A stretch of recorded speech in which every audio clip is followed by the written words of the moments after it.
ఈడికెళ్ళి ఎట్టి పరిస్థితుల్లో ఫార్ములా ఈ రేస్ పోవద్దు అని చెప్పి మొదటి సంవత్సరం విజయవంతంగా నిర్వహించిన తర్వాత రెండో సంవత్సరం కూడా ఈడనే ఉండాలి అని చెప్పి ప్రభుత్వ పరంగా విధానపరమైన నిర్ణయం తీసుకున్నాము.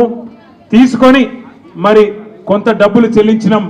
ఒక్క రూపాయి కాదు కదా, ఒక పైసా కూడా అవినీతి జరగలేదు. ఈడికెళ్ళి పైస పోయింది, అక్కడ ఉన్నది, ఇలా అవినీతి ఎక్కడ ఉంది అనే అవినీతి నిరోధక శాఖ అధికారులను అడిగినాం. సమాధానం లేదు. మెమ్మెమ్మే బెబ్బెబ్బే.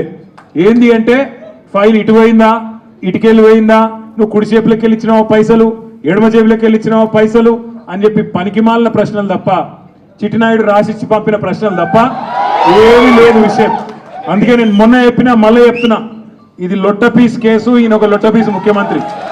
ఏది కాదు, వీళ్ళతోని ఏం చేయరాదు. పరిపాలన చేత కాదు, పరిపాలన చేత కాదు. ప్రజలకిచ్చిన హామీలు నెరవేర్చే దమ్ము లేదు. అందుకే దద్దమ్మ రాజకీయంతో ఇవాళ తప్పించుకునే ప్రయత్నం చేస్తా ఉన్నారు.